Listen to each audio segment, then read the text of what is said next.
All right, so we're starting with the third talk of this morning before the lunch break and the adventure trying to find the room.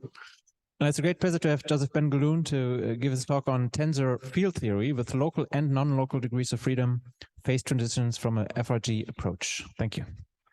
Thank you very much, Eric.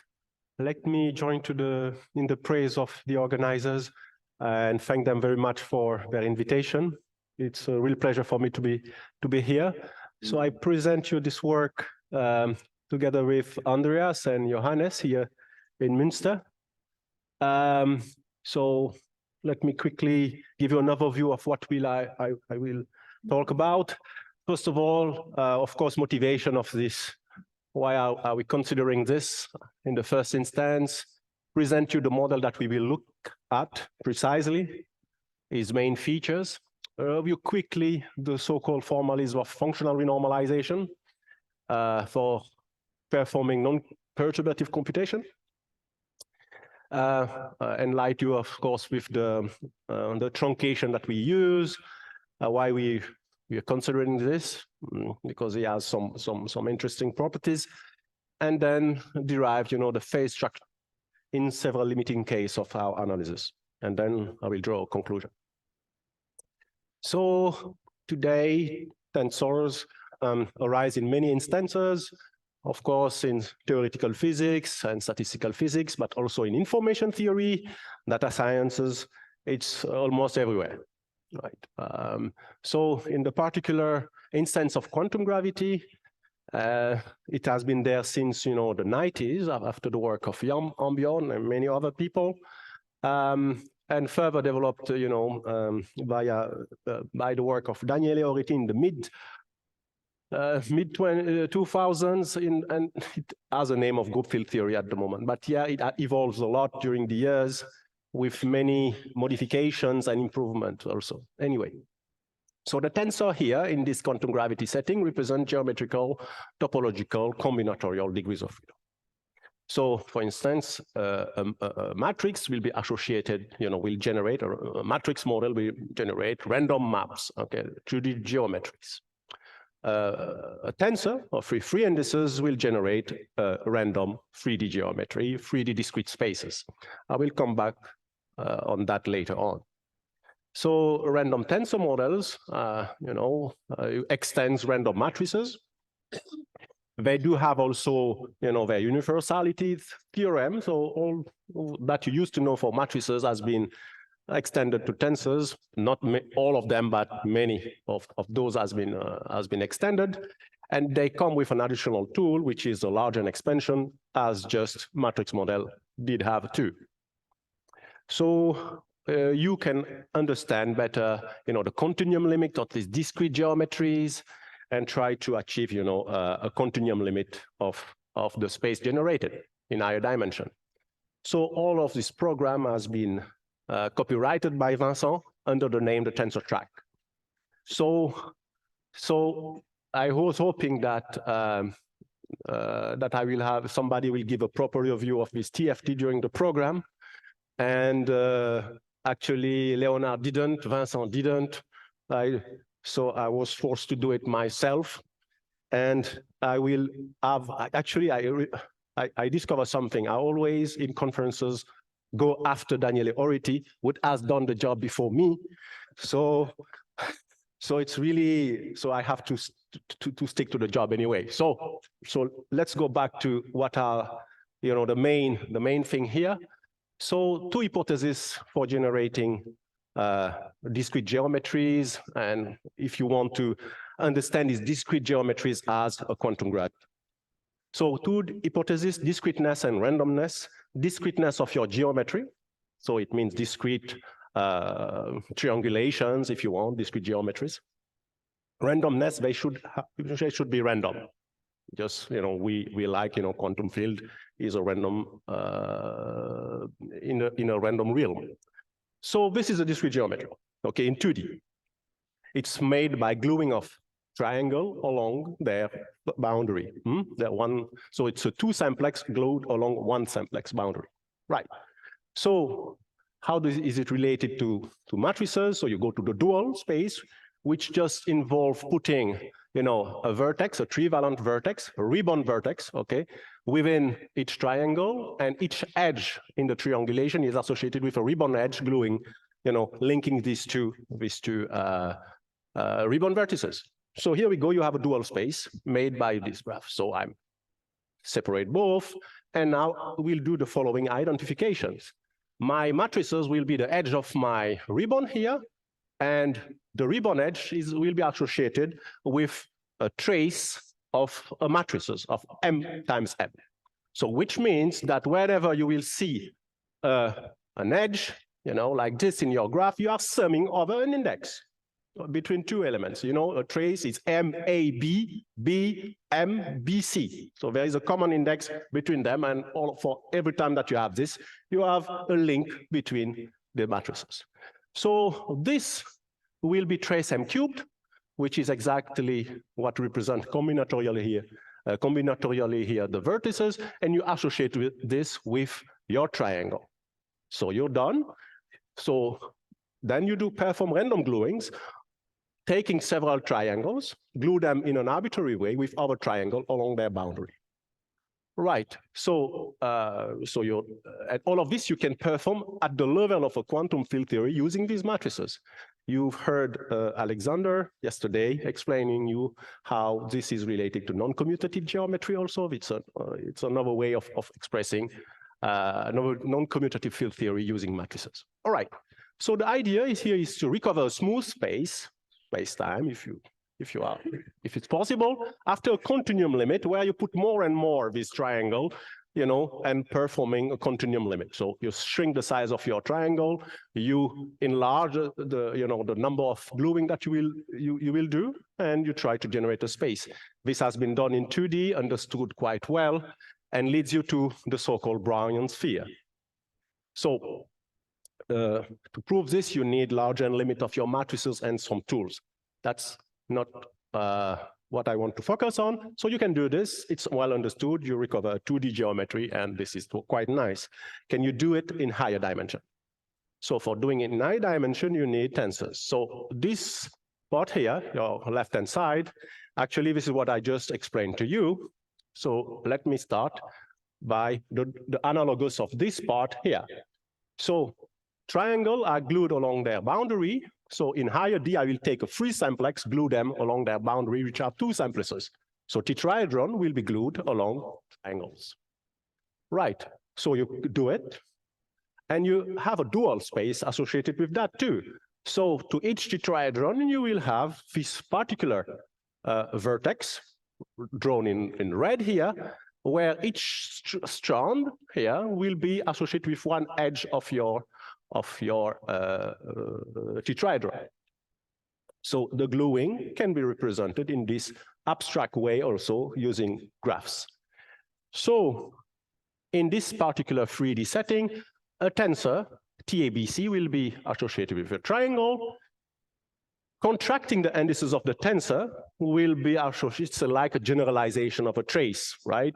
For tensors at that moment.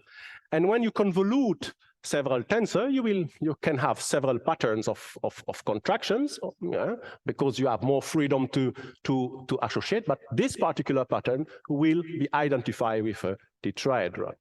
Then random gluing and try to perform the same analysis, the same continuum limit. Right, so, but the story becomes a bit more difficult to do because higher dimension involves much more difficulties, but this is more or less the idea, what is underlying tensor models and tensor field theory. So there is a geometry, discrete geometry behind any graph that you will see. So this is where we ask another question with Vincent. Actually, when Leonard says, this is 12 years ago, I cannot believe it. This doesn't make us more young. Anyway, so in 2011, we were looking at the tensors as fully propagating, which means that I want to install a propagator, a true propagator on these degrees of freedom. Before, that was just statistical mechanics on these tensors. But now you want this to be fully propagating. In fact, in the very much sense, as was made by Gauss and Vulkanar when they looked at their matrix model. So we have an analog of this for tensors. And we find that actually this model was perturbatively renormalizable, which means that you can control divergences, perform subtraction, have a finite theory and correlators. But then the theory has been developed a lot with many people, and we are very happy to form a small community doing the tensor track. So if please, your name is not there and you are doing it, please, I will apologize very strongly to you. And this is just a mistake. Okay, today I will focus on the non-perturbative study using the Functional Renormalization Group.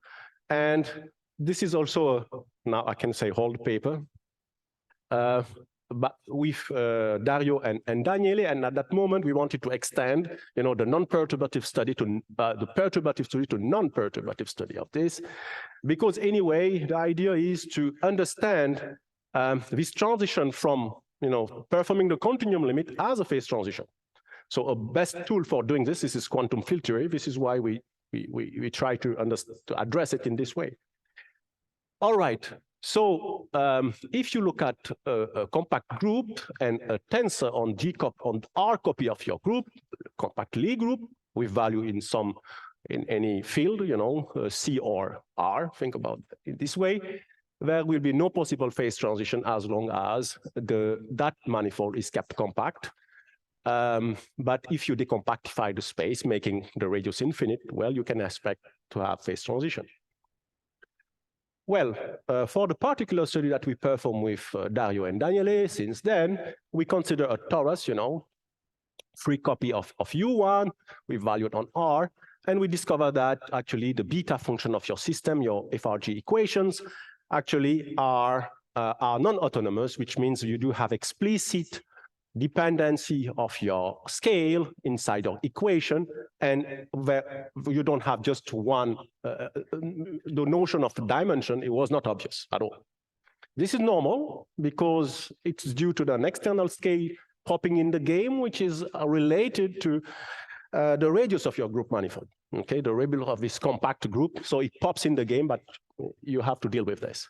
So how do you solve this problem is to resort in large mode limit of your tensors, so large n limit, which also is associated, you can look at as decompactifying your space, so infinite volume limit, or small mode limit also. And in these two limits, you can find a good notion of dimension for your coupling constant, right? Simplify your beta functions and write down and solve your problem.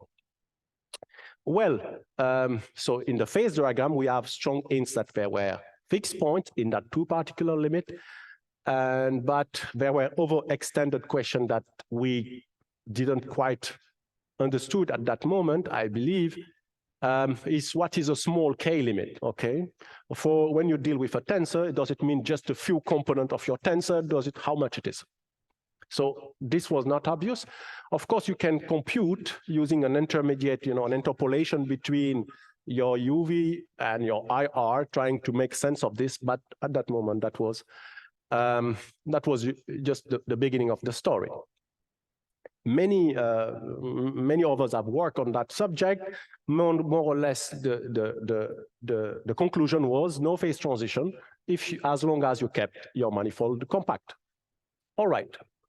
In 2020, I think Andreas and Johannes have settled the question using FRG again computation without resorting to any large and small k limits, so dealing explicitly with the non-autonomous system. Okay, so it's harder, but it's still doable. And they use a particular contraction pattern, which is given by this with arbitrary valency. So this is complex tensors. And again, whenever you see a link, it means I am summing over indices. So this is a contraction with arbitrary n field, two n fields, in fact, n black and n white. This is a cyclic melonic.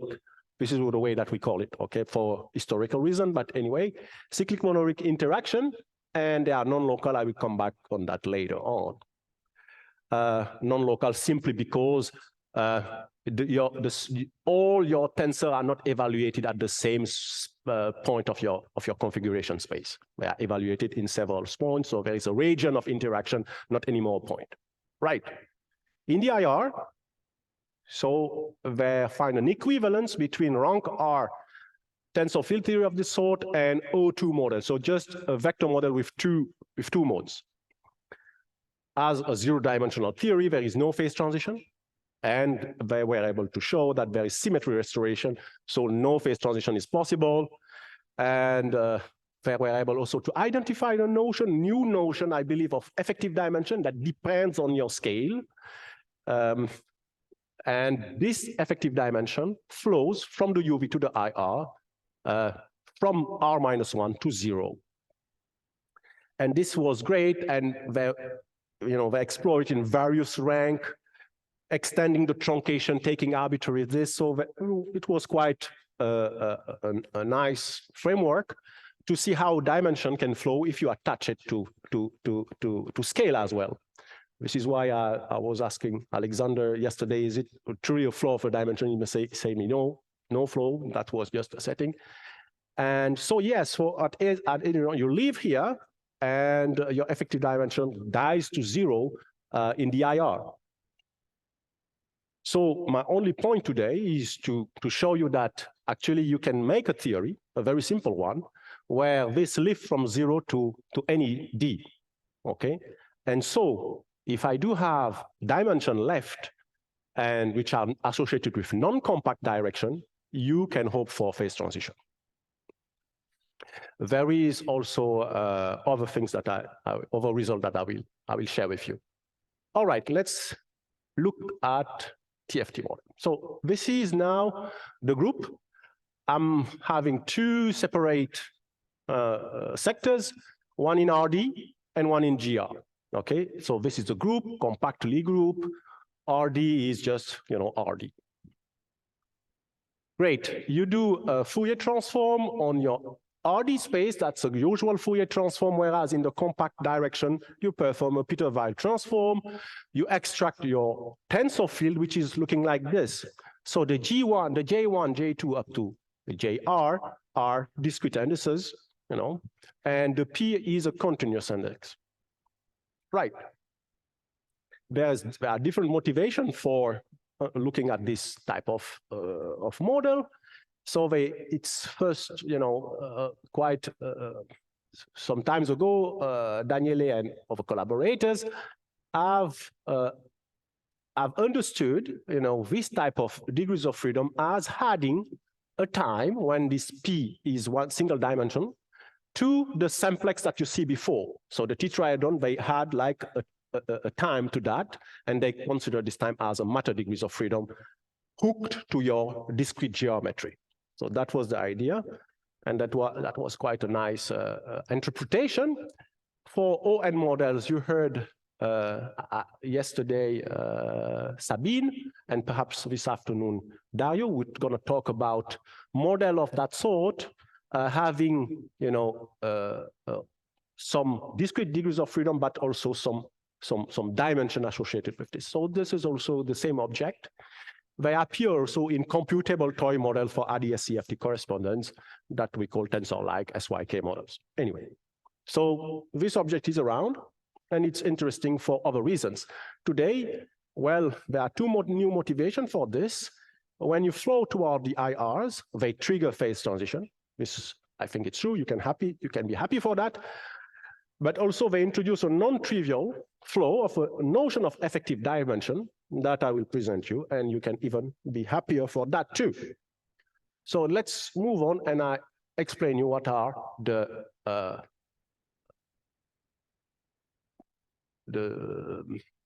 interaction that I'm dealing with. So how far I am with the time? Oh, okay, 20 past. That will be that. Okay, good. So this is the set of interaction that I put in my game. So I convolute 4 tensors, right? So there are 3 indices of this tensor that will be contracted with 3 indices of that guy over here. Since that index is particular, the one living down here, he will have one color. Same as the one below, etc. So this is like a T4 model. This is like a 5-4 extended to tensors. This is like a 5-6 extended to tensor, but you see it's really cyclic, and we are not moving out of this particular set of interaction. We want to just, because they are computable, you can compute up to arbitrary order, inject it in your equation, and you can still compute. This is what is very strong. And also, we need this because the framework of the FRG equation that I will use needs to extend the truncation, more and more in order to have more reliable results. So you need a way of doing this extension. Of course, there are many more invariants using tensors, but we won't look at those. Right. They are non-local because the region of your end space of your indices, the tensor are not evaluated at the same point, okay? They are evaluated at different points of your space of indices. And this is why they are non-local, but they still have a tractable combinatorics. Right, this is your interaction. I didn't say, but so to each of those interactions, there is one single element, one single X that will be common to all the tensors. So they do have discrete indices that are convoluted in a strange way, but a single X where all the fields are evaluated. Same for this, same for this. So this is why I just have a single integral in dx. I'm summing over a certain number of these invariants. I'm summing over all possible colors and putting a coupling and just writing this like a trace, a generalized trace of t and t bar or phi and phi bar evaluated at x. I hope this is clear. And this is the type of interaction that we are dealing with. So your action is your interaction, that sum of invariants and a kinetic term. The kinetic term, I'm inserting here a kernel between two fields. By the way, I'm using complex fields, complex tensors, but the framework can be adapted also to real fields. Both is done, in fact, and you can just remove some terms or consider some terms and you have the full picture. So what's that? That's just Laplacian on the X space, colored Laplacian on the G space. This is more or less what we are doing. But what we are considering here, we put here zeta, which is a fractional Laplacian. And to restore the balance of the dimension between the two terms, I'm inserting here a coupling constant, which is a kappa. Right. So let me quickly review the functional renormalization a la Wetterich-Morris. So the idea of renormalization, of course, has been very well understood by Wilson, many people before, but Wilson, in the idea of Wilson, he was not disturbed by the divergences because divergences in your amplitude, is used to produce a flow. And this is more or less what he was saying. So here, you do have your usual functional over the fields, and now you insert here a quadratic term with a regulator Rk. So it means if you formally perform this integral in all the fields, you will collect an effective action in the sources dependent on your scale. So that's the thing. Of course, Rk should satisfy proper condition that I'm hiding here, but they are well defined. So you perform a Legendre transform to obtain the 1pi contribution, and this is your average effective action. And for the purpose of simplicity, you just consider the ansatz that this average effective action has the same form as your initial action, which means a kinetic term of like a bunch of Laplacian and fractional Laplacian, and the interaction are exactly the one that you introduced before.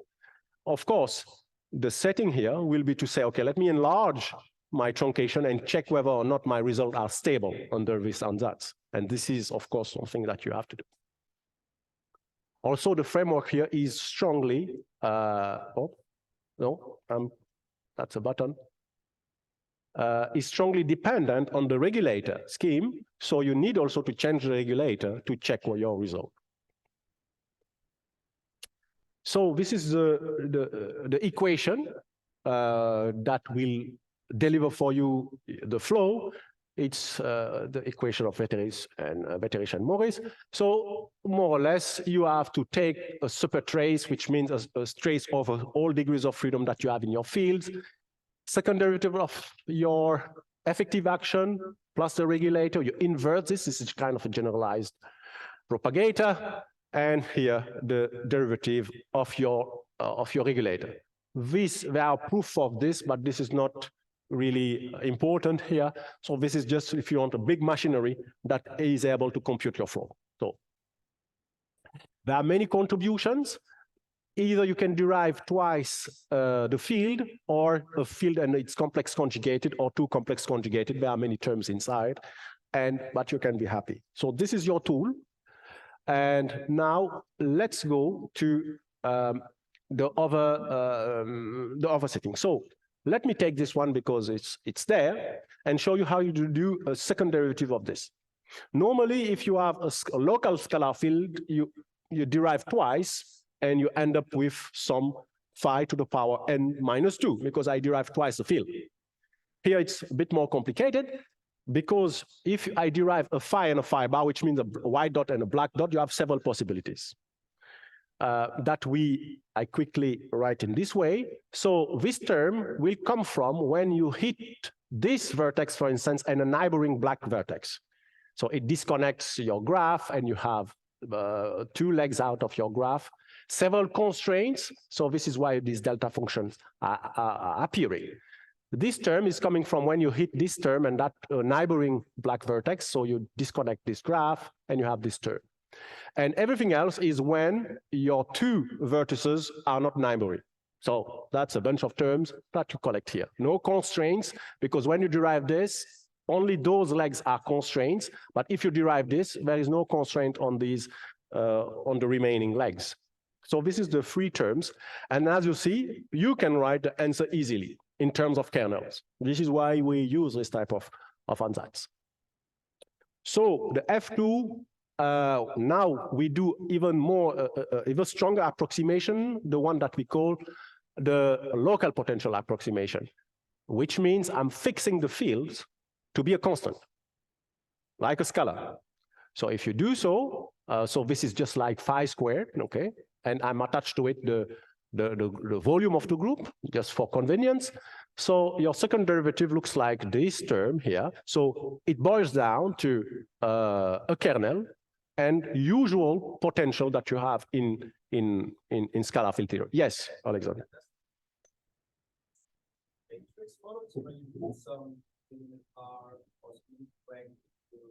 No, it exists for matrices, indeed.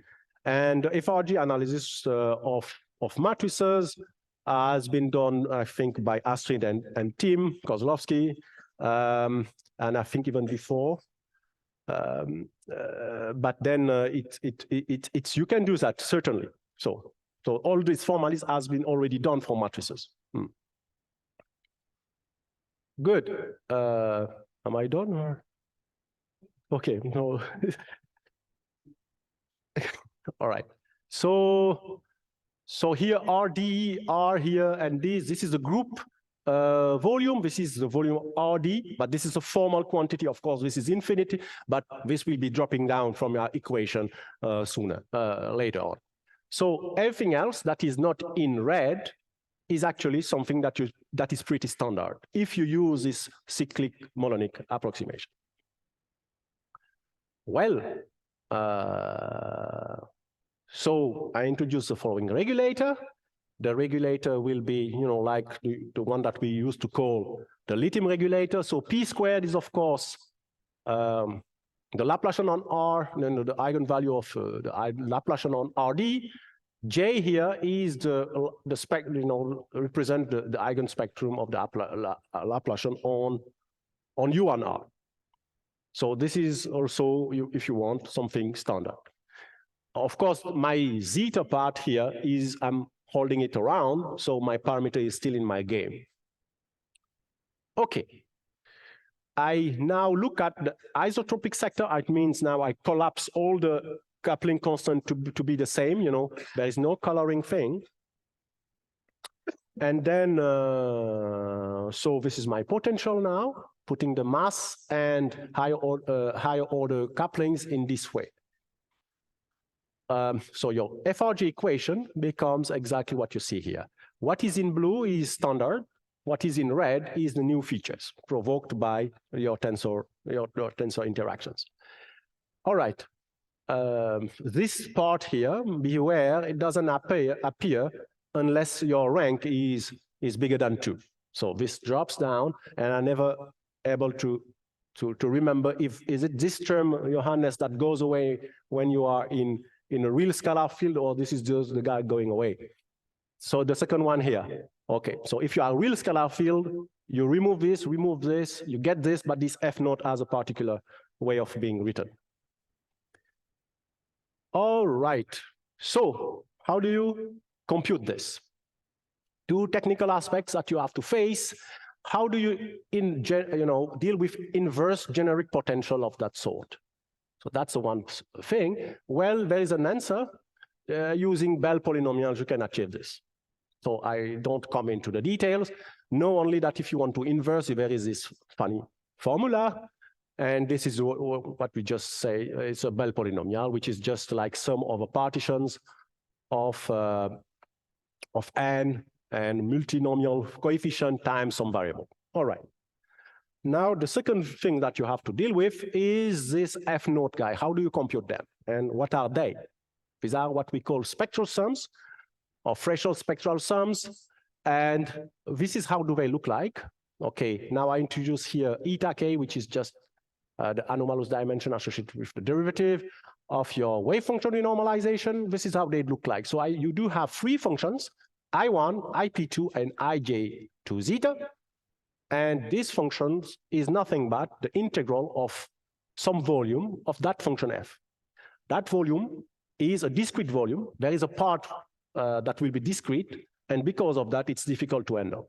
Okay, in general, computing discrete volume, it's difficult, and trying to perform this, it's known to be difficult because volume of polytopes on lattices is a difficult subject, and using asymptotics to approximate those can be traced back by Birkhoff, and it's difficult. So how do you do with this? Well, perhaps we don't need the full understanding of this sum, but just approximation of those. And indeed, this is what we need to. So I1 is just like, if you look at just the way that this guy scales in K, is just like the I1 here will be just K d to the power d plus s divided by zeta. These two other guys are just like power of K2 plus 2s s divided by zeta. So this is their scaling behavior. Okay, your beta function looks like this beast. You have a coefficient depending, of course, on all your couplings, a function f naught, a sum of coefficient depending on the couplings, and fk. You do have these correspondences. All these coefficients are nothing but Bell polynomials, but this fk is now a combination of the previous functions that are themselves functions of volumes of your subpolytopes. Well, if you want an example, for n equals 1, 2, 3, you want to compute the mass, the lambda square, the phi square, the phi 6, this is what it looks like. Interestingly, you do have certainly a combinatorics going on made by these Bell polynomials, and it's maybe interesting to understand how these sequences are, just for the beauty of them. Okay, phase structure, and let's have a look on the limiting case. So the first model that is perhaps interesting in when you remove the dynamics of in the sector of the group manifold in the sector of G. So I'm putting kappa to 0. So this is just an ON invariant model. You cut off your J's directly by hand, limiting them to some range n. So you are really like in a ON, where the n is 2nc plus 1 model. So this is your model. So your threshold functions here looks like this. Vd is just the volume of your d-dimensional unit ball, zk, k to the d, and some function depending on n. From that moment, well, you can do a Lagrange expansion. Not yet, but you can identify now the dimension of your couplings. The mass looks the usual thing, mass is like scale is in k squared, k squared. Each coupling now looks like this formula. Lambda tilde here is the dimensionless coupling. So pay attention that VD also is the same volume of the unit ball, but I'm splitting on purpose the K coming from the presence of two end fields. I'm putting it just apart. And the scaling coming from these functions. And in this situation, it is just KD. Okay, this will have an importance later on. So the scaling is, of course, the scaling of this lambda is a combination of all what is dependent on K here. Okay, so here the D has to see with the fact that you are in an RD space. So the FRG equation for the potential looks like that, and this is actually very close to an ON model. Actually, this is the equation for the ON invariant model. For R equals 1, you have the usual ON model, which means just vectors. And if you let eta going to 0, which is what we call the local potential approximation, forcing the mass to be negative, you obtain the usual Wilson-Fischer fixed point. Provided, of course, you are below the critical dimension. So if these between 2 and 4, you have a single relevant direction, this is looking like just the thing that we know about Wilson-Fischer. If R is bigger than 1, so it's actually, you just have a minor modification because only this term here will be shifted away, okay, will be scaled away. So the result actually, the ON to the R is really close to the simple ON model. So you have minor modifications. Okay, so this is, for instance, your table of fixed points. If n equals 6, well, you see that enlarging the truncation. So this is the truncation. So this is it 6? Is it 12 or? So that's 12. So if n, so this is starting with 12 fields. So phi 12, and you move on. I don't understand why you didn't. It's too simple to do T4 and T6, right? So we're starting to T12. And actually, you see very well that this is quite stable. Okay, so this is a nice thing. And all the remaining also couplings are quite stable. So this is quite nice. And because this is provided by the framework. And this is also the critical dimensions. And they are quite stable too. So yes, but this is computed for D equals 3 and R equals 3 as well, okay? Okay, so now, so that was for the kappa equals 0 situation. So let's have a look on the kappa bigger than 0. So now we are in presence of J zeta everywhere. So you can handle the system as well by doing large momentum scale. So I take this combination of the volume of your group, K and kappa. So this is kappa tilde, and you look at the big kappa limit and try to interpret it. So if this kappa tilde is big, it means that you can choose K to be big. So this is large momentum limit, okay? This is like the UV of your theory. If you can equally take infinite volume limit, this is AG, so you're kind of expanding your compact space thermodynamic limit. And then for this situation, you can always say something and approximate your spectral sums. And here again, you do have two contributions, K, D, and KS here. So you do have some contribution going on. If you plug it in your for having a dimensionless coupling, you obtain the mass doesn't move. It's just scales like quadratic terms, and any coupling here will be scaling in KD R minus 1 divided by zeta. When we did have the ON model, we just have D, okay? But now the presence of your compact directions modify this dimension here. So this is why we call it an effective dimension provoked by these non-compact directions. And if R is bigger than 1, this is the setting, but there is kind of a discontinuity. And if R is equal to 1, this is your effective dimension now. So then, if you believe this is what is happening, your equation in the case where kappa is strictly bigger than 1 has exactly the same structure of the O and R model, but just you change your effective dimension. And it is going to that particular value. So the Gaussian fixed points are a bit shifted away, but just let me say this, in order to understand the criticality, you keep criticality D equals 4, but now it allows only certain type of model depending on R and depending on D. You have constraints model that for which it works. So this is only valid if you want to have a critical model. You just have restricted couples D and R. Existence of Wilson-Fisher fixed point is there also, and you can be happy for that. Okay, so now let's move on to the full setting. Now we are not taking any, we are even just using the more explicit K integration of your beta functions. So this is even more complicated. The volume of your group is kept finite, okay? And you try to do. So here you want to set up a notion of scaling dimension, and you can use one of those functions that you see in your game and try to rescale all your couplings using this function. Actually, it's fully arbitrary. Here I'm using F1.